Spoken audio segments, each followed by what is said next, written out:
안녕하십니까. 건강 365 아나운서 이영호입니다. 어떤 병으로 인한 증상이 갑자기 심하게 나타날 때 발작이라는 표현을 합니다. 이 통풍에서도 통풍 발작에 대한 지적이 있는데요. 너무 심한 관절 통증이 계속해서 이어지는 고통입니다. 이 바람만 스쳐도 아프다고 하니까 얼마나 통증이 심한지 짐작해 하는데요. 대부분의 질환은 초기 증상이 없는 경우가 많은데 이 통풍은 발생 초기부터 심한 통증이 생긴다는 지적입니다. 엄지발가락과 같은 작은 관절부터 침범한다는 통풍, 치료와 꾸준한 관리가 필요하다고 하는데 잠시 후에 알아보겠습니다. 그리고 건강을 위한 혈압 관리, 정상 혈압, 고혈압 전 단계, 고혈압까지 혈압 수치가 주는 의미와 함께 관리를 위한 노력에 대해서도 살펴보겠습니다. 건강 365 장은아의 고귀한 선물로 시작하겠습니다. KBS 라디오 건강 365 함께하고 계십니다. 한자로 아플 통, 바람 풍, 이름에서도 통증이 느껴지는 것 같은데요. 얼마나 아프면 바람만 스쳐도 통증이 느껴진다고 할까요? 특히 아프다가 괜찮다가 하는 게 아니라 계속 통증이 이어진다고 하는데 이 통풍으로 인한 관절염에 대해서는 통풍 발작으로 얘기됩니다. 이 통풍에 대한 설명만으로도 고통이 전해지는데요. 이 치료제가 통증을 사라지게 하는 걸까요?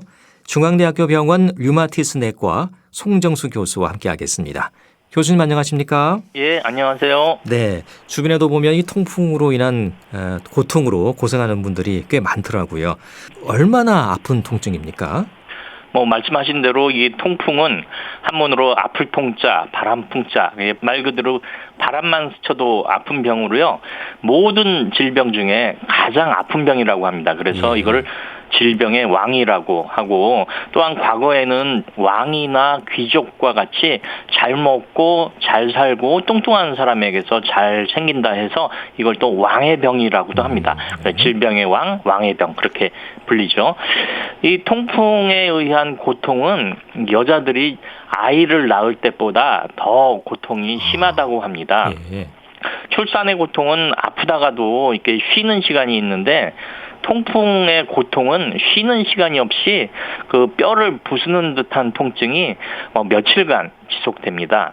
그래서 통풍에 의해서 관절염이 발생되는 것을 통풍 발작이라고 그렇게 얘기하는데, 이 발작이 오면은 관절 통증 때문에 환자가 이리저리 굴러 다닐 정도로 아프고, 또 방문을 여닫는 진동에 의해서도 통증이 생기고, 또 심지어는 고양이가 걸어가는 진동에도 통증이 생긴다고 할 정도로 그렇게 통증이 심합니다. 네. 저는 겪어보지 않아서 얼마나 아픈지는 잘 모르겠습니다만 주변에 이 통풍으로 고생하시는 분들 보면 정말 엄청난 고통을 호소하시더라고요. 예, 맞습니다. 이 정도면 생활 자체가 안 될 것 같은데요. 맞습니다. 이게 통풍 발작이 생기면 걷지도 못하고 또 움직이지도 못하고 또 심한 통증이 쉬지 않고 계속 지속되기 때문에 견디질 못해요. 그래서 병원 응급실에 가서 치료를 받기 전에는 정상적인 생활이 이제 불가능하죠. 네, 새벽 시간에 응급실에 실려갔다는 분도 제가 봤습니다. 예, 맞습니다. 하루 종일 아픈 경우에서 심한 경우에는 일주일 내내 통증이 쉬지 않고 계속 이어질 수 있습니다. 그래서 약을 먹으면은 좀 그때는 깔아앉을 수가 있는데, 약을 맞거나 소염 진통제 주사를 맞으면 그때 가서야 통증이 좀 쉴 수가 있습니다. 예. 이런 통증은 언제 생기는 건지, 이 초기, 통풍 초기 단계에서 생기는 건지 아니면 좀 통풍이 진행되고 나서 생기는 건가요? 통풍은 초기에부터 아주 심한 통증이 생겨요. 초기부터? 그래서 통풍이 초기에도 맨 처음 생길 때에도 심한 통증이 생기고, 또 초기를 지나서 여러 번 재발할 때에도 이렇게 심한 통증이 계속 생깁니다. 네. 한편으로는 왜 이렇게 아플까 싶기도 한데, 이 통증이 생기는 부위가 어디입니까? 이거 발가락 이런 데인가요? 네. 통풍은 특징적으로 한 엄지발가락, 발등, 발목, 우리 몸의 아래쪽 부분에서 통풍이 발생됩니다. 그래서 통풍 환자의 한 90% 정도는 엄지발가락, 발등, 발목 그런 데서 통풍이 발생이 되죠. 엄지발가락, 발가락 중에서도 또 발 주변에 많이 생긴다는 거군요. 엄지발가락 하면 이게 굉장히 작은 관절이잖아요. 어떻게 보면. 왜 여기 생기는 이유가 있습니까?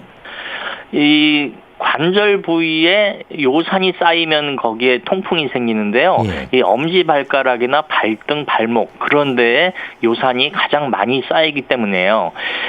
액체 상태의 요산이 이제 피를 타고 돌아다니다가 발로 내려간 다음에 그 다음에 이게 고체 상태가 되면 중력의 힘을 이기지 못하고 엄지발가락이나 발등에 이게 농축되어 있는 상태가 됩니다. 예. 그러다가 이게 체온이 떨어질 때 액체 상태의 요산이 나트륨하고 만나서 고체 상태인 요산염 나트륨이라고 하는 결정, 그러니까 액체에서 고체로 변화가 되죠. 그렇게 되면은 이제 몸에 없었던 요산 결정이 새로 생기게 되면은 우리 몸의 면역을 담당하는 백혈구가 이 결정을 세균이나 바이러스로 착각해갖고 이 결정을 잡아먹게 되면서 백혈구 안에 있는 염증 반응 물질을 터뜨리게 돼요.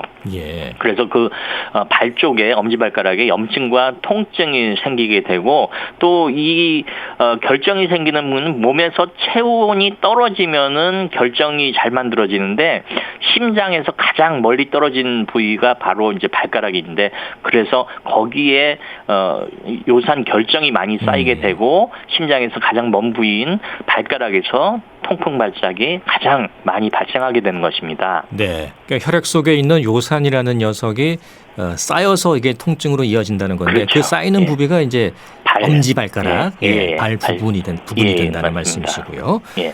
근데 이게 뭐 고통도 고통이지만은 통풍으로 인해서 합병증까지 발생할 수 있다면서요? 예, 맞습니다.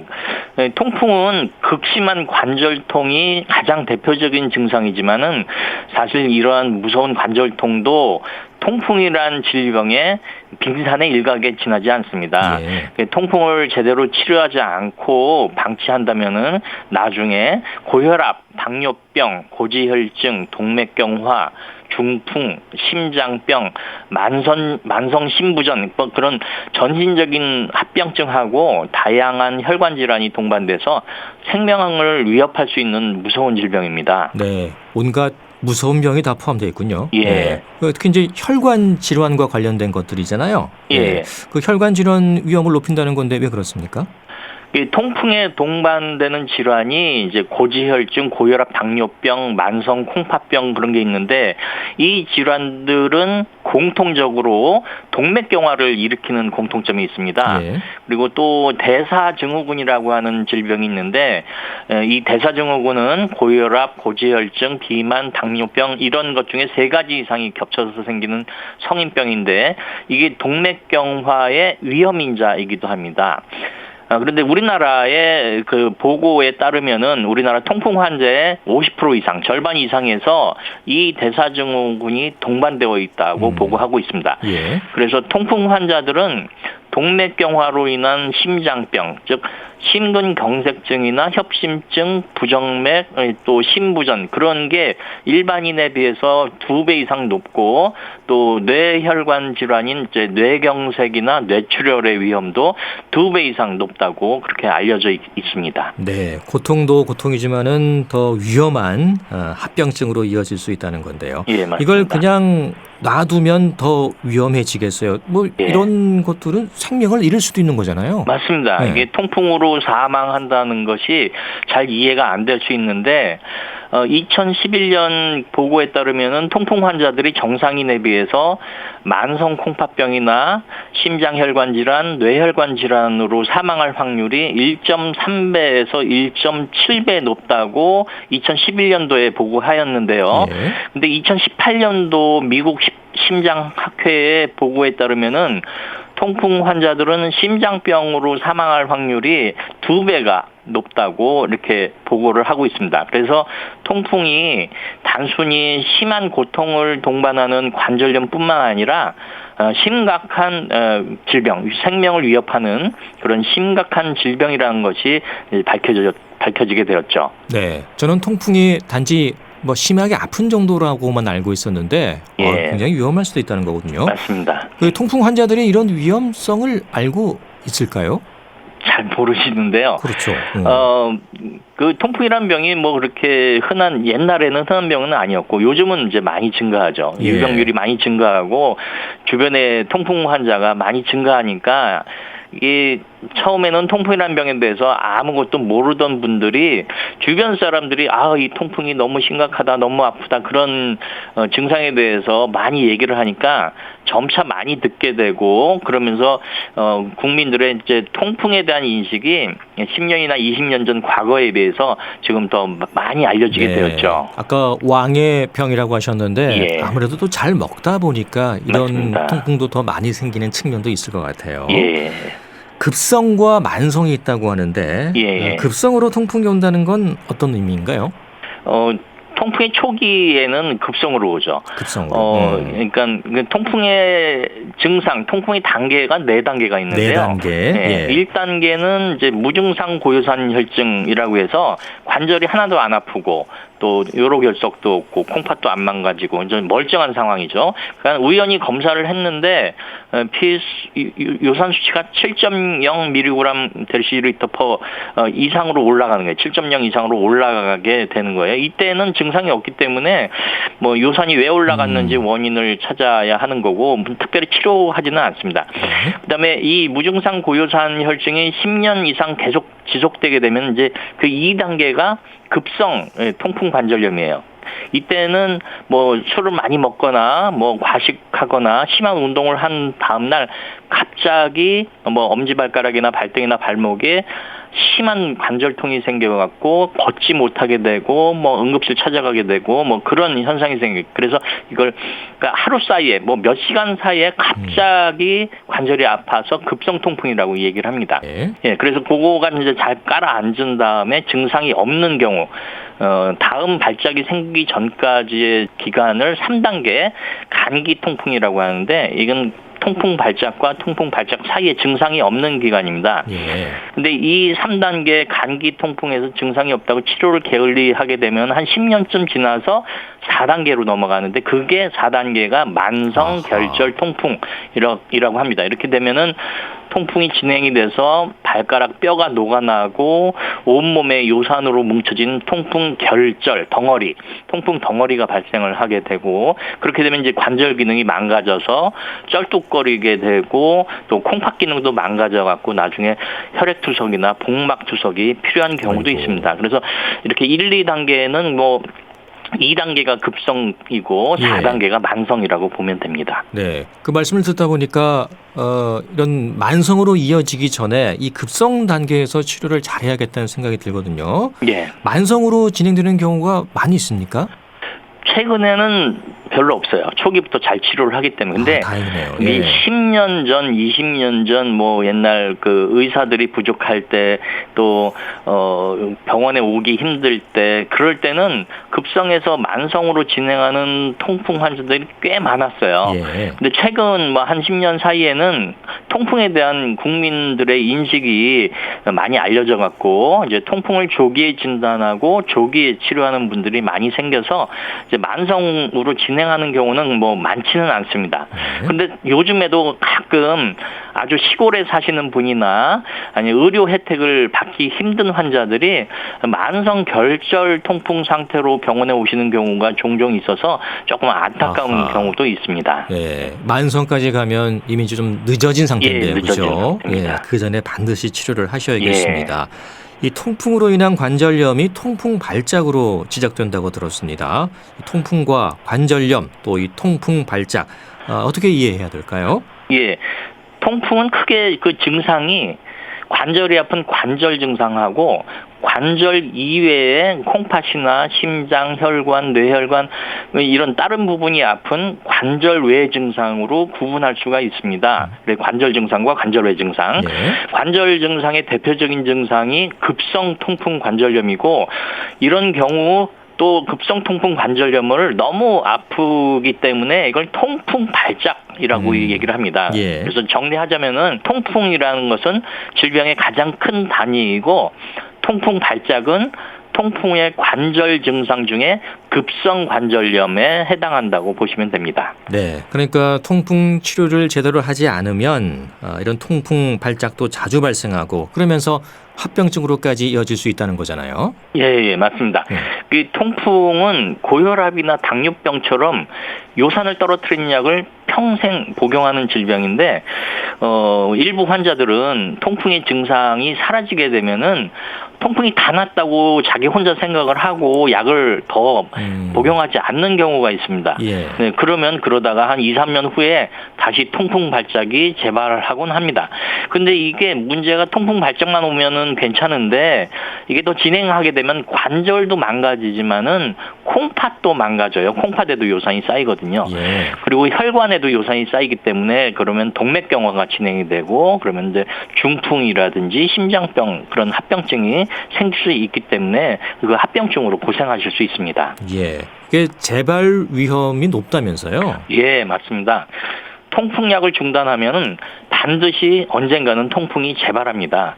그래서 의사들이 약을 오래오래 드시라 해도 환자들이 증상이 없으니까 약 복용하는 걸 자꾸 까먹고 또 약을 안 먹어도 당분간 통풍 발작이 없으니까 약을 중단하다가 또 장기간 중단하다가 또 재발하거든요. 예. 그래서 이 환자들이 통풍이 잘 치료되지 않는 질환이라고 그렇게 생각을 하는데 실제로 통풍은 약만 꾸준히 매일 잘 복용하면은 치료가 잘 되는 질환입니다. 네. 그 주변에서 보면은 통풍으로 고생하시는 분들 보면 좀 괜찮다가도 어느 순간 갑자기 또 목발을 짚고 오시는 경우가 있어요. 예. 다시 이제 일종의 통풍 발작이 재발한 거겠죠. 그렇죠? 약을 안 드셔도 재발하는 경우입니다. 이런 통풍이 얼마나 흔한 질환입니까? 이게 1900년대만 하더라도 우리나라가 그렇게 잘 먹거나 잘 살지 못했기 때문에 우리나라에서 통풍은 이제 보기 드문 희귀한 질병이었습니다. 그러다가 이제 2000년대에 오면서 잘 먹고 잘 살기 시작했죠. 2004년 통계에 따르면 우리나라 인구의 0.4%가 통풍을 앓는 것으로 보고되었는데 이게 2015년 통계에 따르면은 0.4%에서 2%까지 엄청 갑자기 증가를 하게 됐어요. 그렇게 보고되고 있으니까 이게 통풍이 우리나라에서도 드문 병이 아니라 비교적 흔한 질병이 되었죠. 이렇게 우리나라에서 통풍의 유병률이 최근에 급속히 증가하는 이유는 우리나라 사람들의 식생활이 서구화가 돼서 기름진 음식하고 열량이 높은 인스턴트 식품을 많이 섭취하고 또 술을 많이 마시는 사람들이 늘고 그러면서 통풍 환자가 늘었고 또 운동 부족으로 인해서 뚱뚱한 비만 인구가 증가하게 되고 또 노인 인구가 증가하게 되면서 다양한 위험 인자를 가진 노인들에게서 통풍이 많이 생기게 되었습니다. 또 통풍과 관련이 있는 고혈압, 당뇨병, 만성 콩팥병, 고지혈증 그런 환자들이 많아지면서 그런 환자들에게 통풍이 동반되는 경우가 많아서 우리나라의 통풍 환자들이 급격히 증가한 것으로 보입니다. 네, 빠르게 늘고 있고 앞으로도 더 늘어날 수 있다. 것으로 보인다. 그러니까요. 통풍하면 아까 술 말씀해 주셨는데 맥주를 가장 먼저 떠올려요. 이 맥주 마시면은 위험하다, 더 아파진다 이런 얘기 있던데요. 예, 맞습니다. 맥주에는 알코올이 들어있고 또 맥주의 향기를 내는 메가호프가 들어가 있는데 이 맥주에 들어있는 알코올은 소변으로 빠져나가는 요산을 다시 피 속으로 이동시켜서 피 속의 요산을 증가시키는 역할을 합니다. 그리고 또 메가호프 성분에는 요산의 전구 물질인 퓨린이라고 하는 물질이 많이 들어가 있는데 이렇게 맥주를 많이 마시면은 요산의 퓨린을 많이 섭취하면서 요산의 생산이 늘어나고 또 소변을 통한 요산의 배출이 감소되면서 피 속의 요산이 급격히 올라가게 되고 그에 따라서 통풍 발작의 위험이 높아지게 됩니다. 예. 그러니까 통풍 환자들이 맥주는 안 돼. 그러면서 다른 술은 또 드시거든요. 다른 술은 괜찮습니까? 괜찮지 않습니다. 예. 맥주는 그 호프에 퓨린이 많아서 통풍 발작이 가장 위험하다고 알려져 있죠. 예. 근데 소주나 양주에는 퓨린이 아예 없어요. 퓨린이 없어요. 하지만은 이 통풍 발생의 위험은 먹는 퓨린의 양도 중요하지만은 마시는 알코올의 양에 비례해서 요산이 증가하기 때문에 퓨린이 많은 맥주뿐만 아니라 퓨린이 없는 소주, 막걸리, 위스키, 포도주 어떤 종류의 술이든 알코올이 들어가 있는 술을 많이 마시면 마실수록 알코올의 섭취가 증가하면 증가할수록 통풍의 위험은 증가하게 되니까 어떤 종류의 술이라도 피하시는 것이 통풍 발작의 위험을 낮추기 위해서 중요합니다. 네. 그 통풍 환자들이 맥주를 못 마시니까 일종의 이제 보상 심리로 소주를 2잔 뭐 더 마시는 경우가 있더라고요. 이건 술은 절대 안 된다는 바람직하지 않습니다. 그렇습니다. 맥주 하면 또 같이 곁들여 드시는 게 치킨이잖아요. 기름에 이렇게 튀겨가지고 뭐 괜찮지 않을 것 같은데요. 어떻습니까?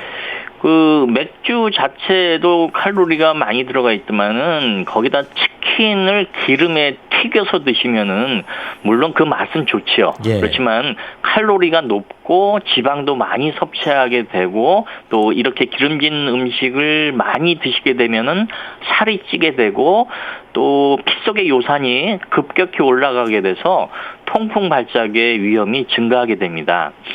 이 치맥은 그 뚱뚱한 통풍 환자에게는 당연히 해로운 음식이지만은 반대로 영양이 결핍된 사람들에게는 이 치맥이 영양가가 풍부한 좋은 음식이 될 수도 있습니다. 따라서 그 먹는 사람의 체중이나 건강 상태, 통풍이 있냐 없냐 그런 거에 따라서 이 치맥이 좋은 궁합의 음식이 될 수도 있고 또 나쁜 궁합의 음식이 될 수도 있습니다.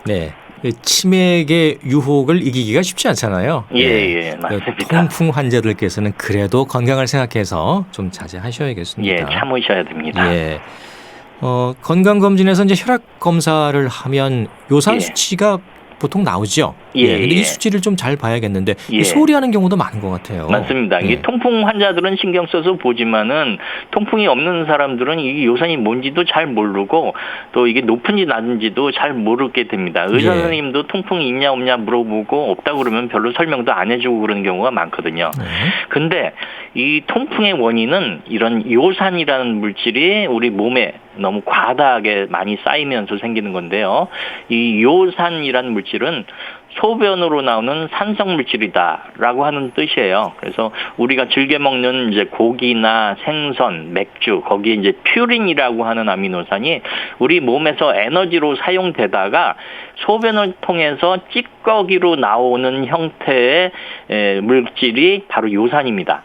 이 요산 찌꺼기가 몸속에서 100개가 만들어지면은 정상적으로 100개가 콩팥을 통해서 몸에서 빠져나와야 하는데 콩팥 기능이 나쁜 경우 또 유전적으로 요산 배설을 잘 배출하지 못하는 사람들에게서는 100개가 만들어졌는데 50개밖에 잘 배출하지 못하게 돼요.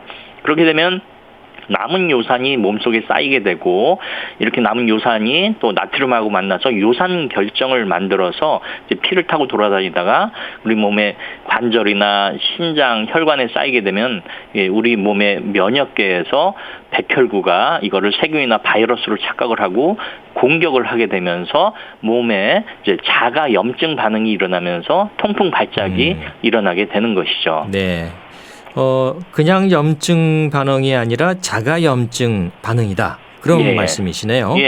보통 우리가 염증 반응은 우리 몸 밖의 외부에서 뭐 코로나 바이러스가 들어온다든지 뭐 폐렴구균이 들어온다든지 대상포진 바이러스가 들어온다든지 그래서 세균이나 바이러스가 침입을 해서 염증을 일으킵니다. 그런데 통풍에서 일어나는 염증의 원인은 외부에서 들어오는 세균이나 바이러스가 아니라 우리 몸에서 만들어지는 요산 결정에 의해서 염증이 일어나거든요. 그래서 이런 경우로 이유를 우리 몸의 내부에서부터 일어나는 염증 반응이다라고 해서 이걸 자가 염증 반응이라고 이렇게 부릅니다. 예. 자, 통풍 치료를 좀 살펴보겠습니다. 예. 평생 관리해야 하는 질환으로 생각을 해야 될 텐데. 예, 맞습니다. 예. 이 단계에 따라서 치료도 좀 달라진다면서요? 맞습니다. 예. 1단계부터 4단계까지 뭐 다양한 치료약이 있는데요. 1단계인 무증상 고요산 혈증 시기에는 원칙적으로 약을 사용하지 않고 다이어트나 운동, 뭐 체중 감량 등 이런 생활 습관 개선으로 요산 수치를 정상으로 떨어뜨리게 교육하는 것이 치료입니다. 1단계는 교육이 치료예요. 뭐 교육. 물 많이 마시고 술 많이 먹지 말고 운동 열심히 하라. 그게 1단계 치료고 2단계에 급성 통풍 발작이 오면은 엄청 아프기 때문에 먼저 코리친이나 소염 진통제 또 스테로이드 이렇게 염증과 통증을 깔아앉히는 소염 치료를 해야 합니다. 그다음에 염증이 다 깔아앉으면 일주일쯤 지나면 염증과 통증이 다 깔아앉게 되거든요. 예. 그렇게 되면은 이제 요산을 떨어뜨려서 근본적으로 통풍을 치료하는 그 근본적인 치료를 해야 됩니다. 그래서 이 3단계와 4단계에는 요산이 7.0mg/dL 이상으로 증가되지 않게 6.0 이하로 낮추게 치료를 해야 됩니다. 그래서 몸속에 요산이 7이 넘어가게 되면 몸속에 요산이 쌓이기 시작하고 6에서 7 사이에는 평형을 이룹니다. 그리고 6.0 이하가 되면은 몸속에서 요산이 빠져나가기 때문에 통풍이 치료되기 시작합니다. 예. 그래서 이 요산을 낮추는 약, 그걸 통풍약, 이거는 주로 이제 알로피리놀, 페북소스타트, 벤즈브로말 이런 약이 있는데 환자의 상태에 따라서 이런 약들을 하나 또는 2개 이렇게 섞어서 사용을 해야 됩니다. 네. 치료할 수 있는 약물이 있다는 건 또 어떻게 보면 다행인데요. 예. 약은 그럼 평생 먹어야 되는 건가요? 예, 맞습니다. 오. 고혈압 환자가 고혈압 약을 먹다가 중단하면 다시 혈압이 올라가고 당뇨병 환자가 당뇨약을 먹다가 중단하면 다시 혈당이 올라가서 평생 약을 복용해야 하듯이 통풍 환자가 통풍약을 먹다가 중단하면 다시 요산이 올라가고 통풍이 재발되기 때문에 통풍약도 고혈압이나 당뇨병 약처럼 평생 먹는 것이 맞습니다. 그렇군요. 자, 평소에 생활 습관이 중요할 것 같습니다. 좀 어떤 도움 말씀을 주신다면요? 예, 일단 첫째, 통풍은 약물로 치료가 잘 될 수 있는 질병입니다. 그렇게 통풍으로 진단되신 분들에게는 가장 중요한 점이 평생 약을 잘 복용하셔야 되고 정기적으로 검사를 받아야 한다는 것입니다. 통풍은 고혈압이나 당뇨병처럼 치료를 중단하게 되면은 통풍 발작이 재발하고 또 치명적인 합병증이 재발할 수 있는 병이기 때문에 자의로 약물 치료를 중단하지 마셔야 합니다. 예. 그리고 또 통풍의 위험인자 중 하나는 비만과 과음, 과식이기 때문에 먹는 것에 대한 욕심, 즉 식탐의 유혹에서 벗어나는 것이 가장 중요합니다. 네. 먹는 즐거움이 인생에서 가장 중요한 즐거움이기도 하지만은 그렇죠. 욕심을 버리고 과음과 가식을 피하고 규칙적인 운동을 해서 이상적인 체중을 유지하고 건전한 생활 습관을 유지하는 것이 통풍의 예방과 치료에 반드시 필요합니다. 네, 통풍이 고통이 따르고 또 합병증으로 위험해질 수도 있지만은 약물로 충분히 치료 가능하고 평생 약을 잘 드시면은 관리할 수 있다는 점 강조해 주셨습니다. 오늘 말씀 여기까지 듣겠습니다. 감사합니다. 예, 감사합니다. 네, 중앙대학교 병원 류마티스 내과 송정수 교수였습니다.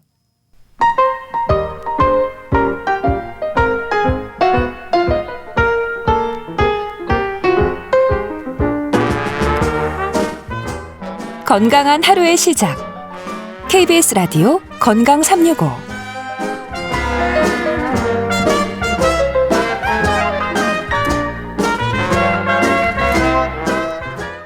KBS 라디오 건강 365 함께하고 계십니다. 고혈압은 말 그대로 혈압이 높아진 상태입니다. 여러 가지 복합적인 요인들이 위험 요소로 지적되고 있고요. 원인을 알 수 없는 본태성 고혈압이 대부분이기도 합니다. 혈압의 역할과 혈압이 높아진 고혈압, 나이가 들수록 혈압에 대한 관심과 관리가 강조되는 이유가 뭘까요? 대한의사협회 백현욱 부회장과 함께하겠습니다. 부회장님 안녕하십니까? 네, 안녕하십니까? 네, 고혈압 말 그대로 높을 혈압이 높아진 상태를 일컫는 거죠? 뭐 말씀 다 해주셨네요. 혈압이 여러 가지 원인을 인해서 어쨌건 높아진 상태다. 그것을 고혈압이라고 하는 게 맞습니다. 네. 이 혈압이 하는 역할이 뭘까요? 그 심장이 사실은 끊임없이 펌프질을 하면서 예. 온몸에 혈액을 공급하는 역할을 하지 않습니까? 네. 근데 이렇게 심장이 쥐어짜서 뭘 하겠습니까? 적당한 압력을 주어서 동맥혈관으로 혈액을 내보내는 거 아니겠어요? 그렇죠. 그럴 때 이제 너무 세거나 너무 낮거나 그러면 문제가 되겠다 싶으니까 그 동맥혈관벽에 대항한 혈액의 압력을 우리가 혈압이라고 부르고 있고요. 네. 그것이 왜 적절한 압력이 돼야 온몸에 골고루 혈액을 내보낼 수가 있을 거고 또 적당히 풀어줘야지 또 충분히 피를 받아들일 수 있고 그게 바로 혈압이 하는 역할이 아닐까 합니다. 네. 너무 높아도 당연히 안 되고요. 또 너무 낮아도 또 안 되는 건데요. 피가 안 돌 테니까요. 그러니까요. 수축기 혈압, 뭐 이완기 혈압 이렇게 얘기하더라고요. 이 뭘 일컫는 얘기입니까? 심장이 방금 말씀드렸듯이 쥐어짜면서 내보내고 또 다시 쭉 풀리면서 온몸의 피를 또 받아들이잖아요. 예. 이렇게 운동성에 따라서 혈관이 받는 압력이 바뀌게 되니까 이제 그거를 저희가 측정을 해본 거예요. 즉 심장이 수축할 때 가장 높을 때 혈관에 가해지는 압력을 수축기 혈압.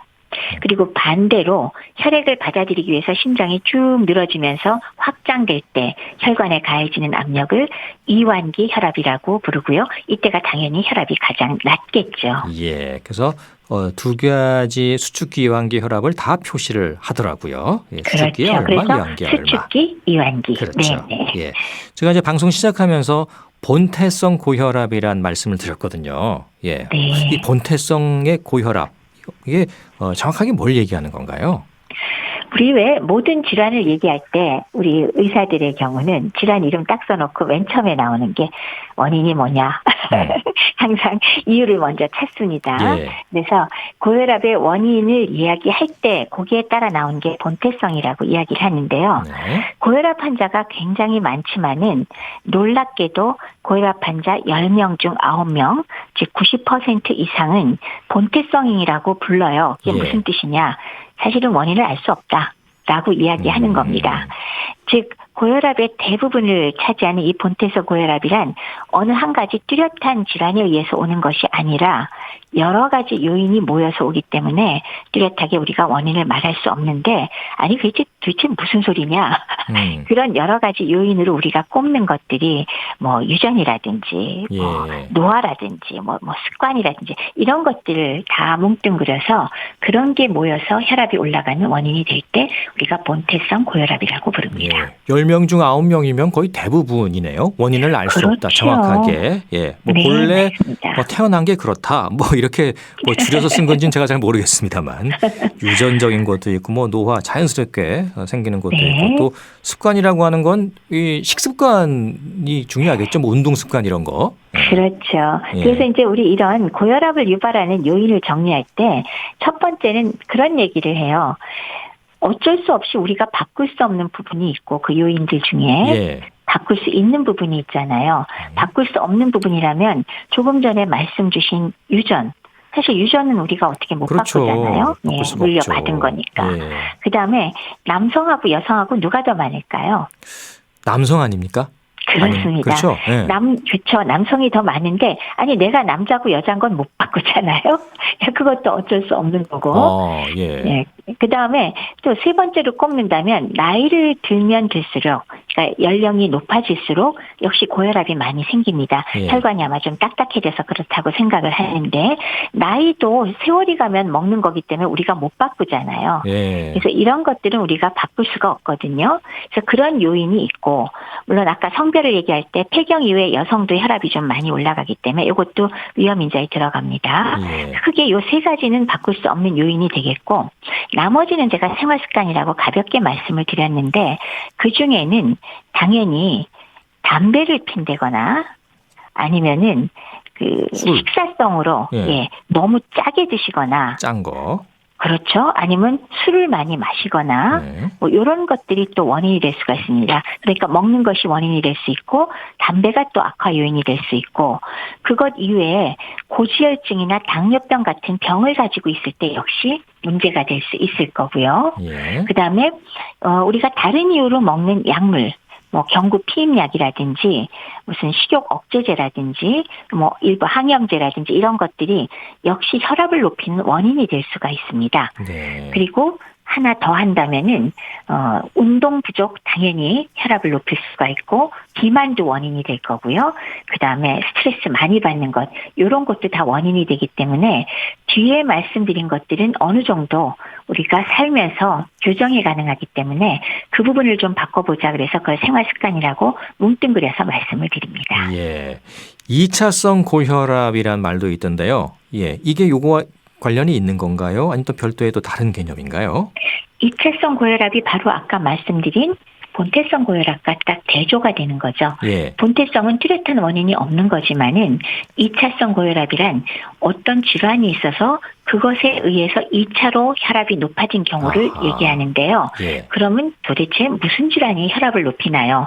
우선은 내분비성으로 왜 혈압 높이는 호르몬이 과다 분비되는 것 가장 전형적인 게 주변에서 흔히 보는 건 갑상선 기능 항진증 네. 예, 이런 것들은 혈압이 올라갑니다.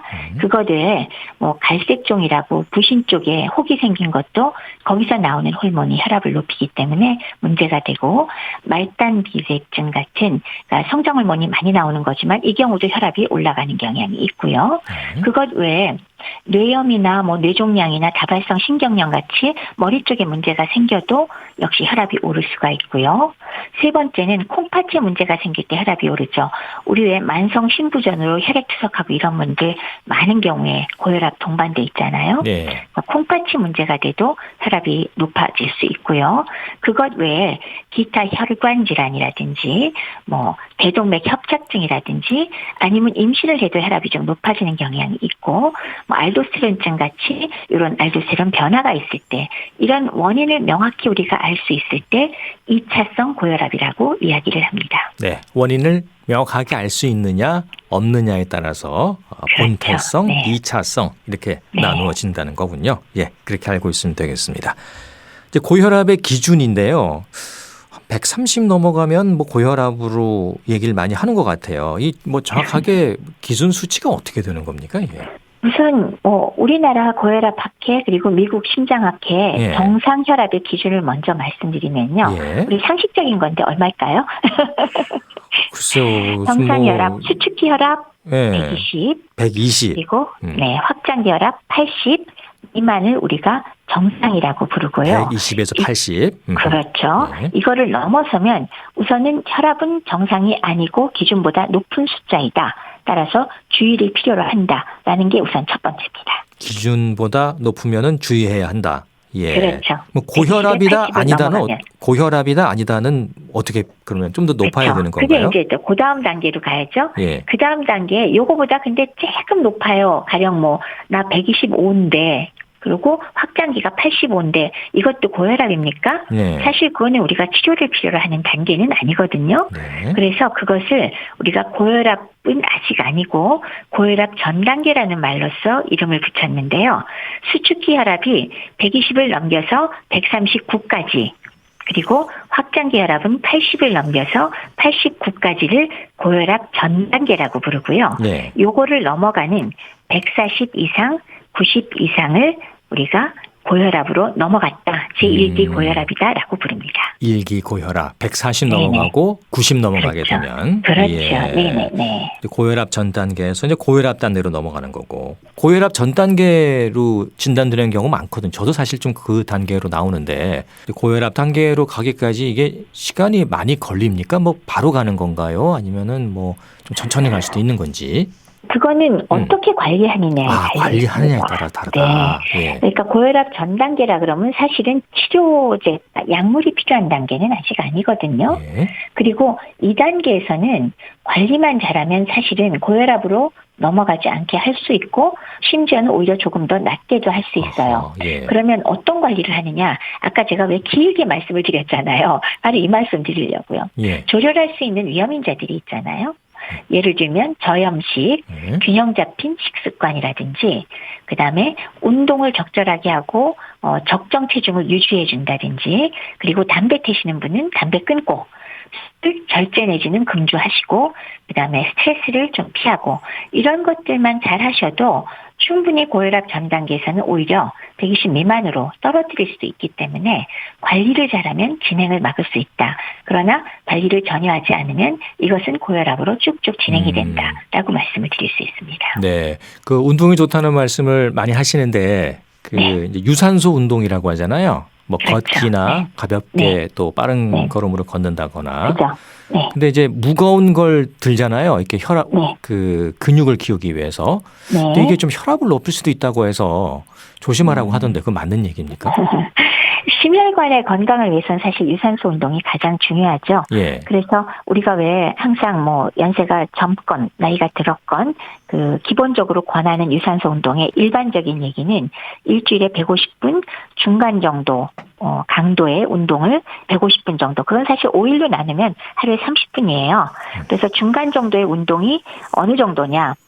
약간 숨이 차거나 아니면 땀이 약간 배어나올 정도의 속도로 빨리 걷기 같은 게 가장 적당하겠죠. 예. 그게 심혈관에는 가장 좋은데 방금 말씀 주신 대로 근육을 좀 만들기 위해서 근력 운동, 뭐 역기를 든다거나 아령을 한다거나 그렇죠. 그런 운동이 어떻게 되느냐라는 말씀이시잖아요. 그렇죠. 예. 근력 운동 자체는 사실은 근육량을 몸에서 어느 정도 만들어 놓으면 유산소 운동을 하기에도 훨씬 더 편안하고 또 에너지 소모도 잘 되고 또 이런 근가수증이 막아지면은 다양한 이 생활 습관성 질환을 막을 수가 있어서 굉장히 긍정적인데 예. 결국은 요령 있게 자기한테 맞춰야 되는 거죠.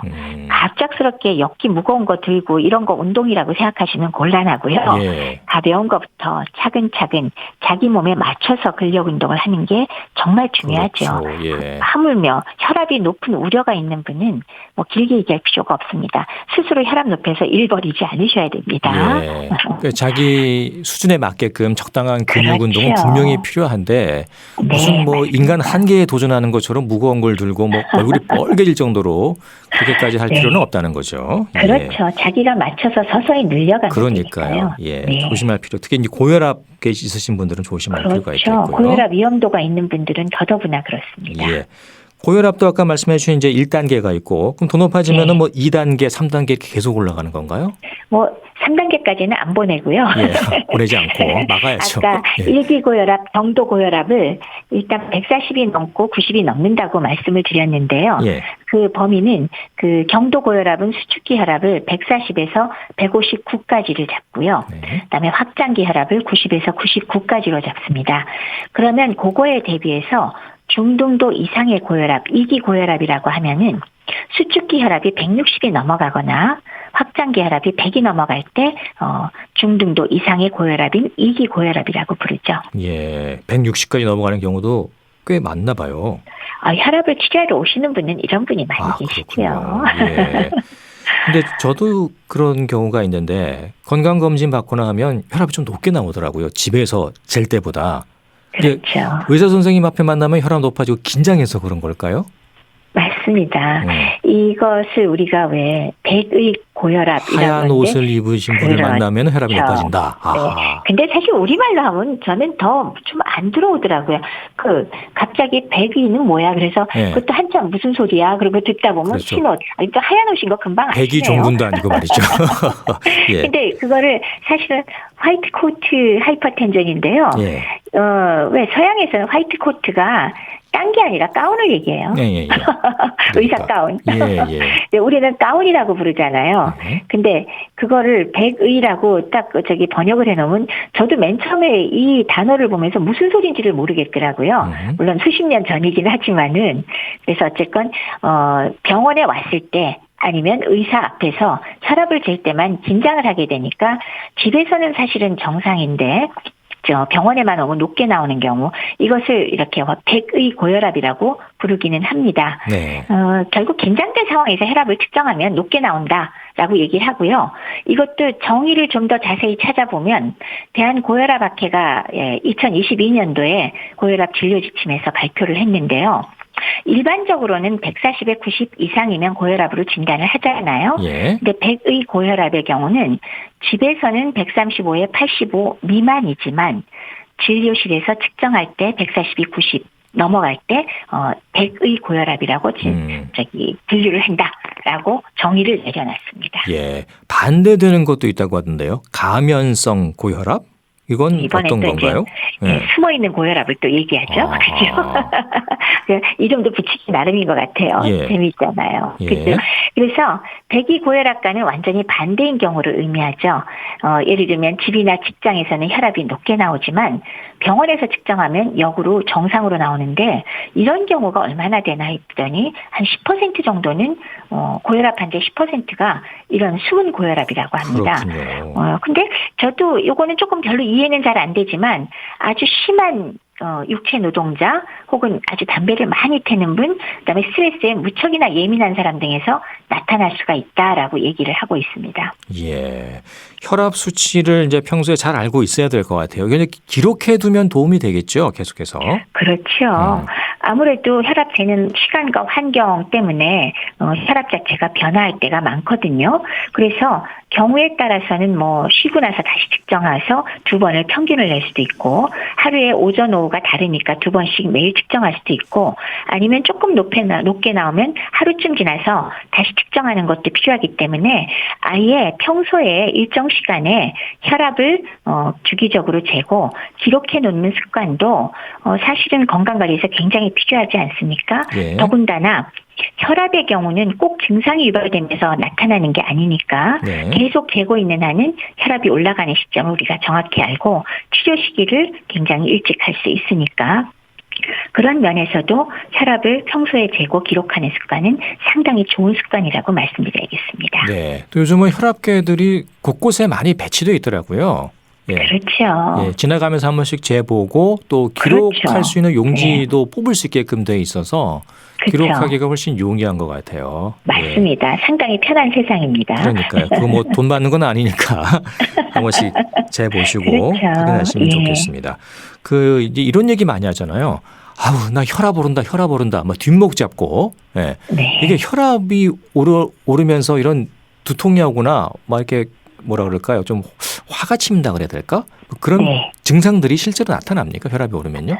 아주 없지는 않습니다. 어. 사실 혈압과 연관돼서 머리가 무겁다거나 예. 숨이 가빠지거나 두통이 아주 심할 수도 있고 귀에서 소리가 나거나 현기증 나타날 수는 있습니다. 그러나 이런 증상이 있다고 전부 다 고혈압은 사실 아니죠. 예. 오히려 증상이 아무것도 없는 경우가 더 많으니까요.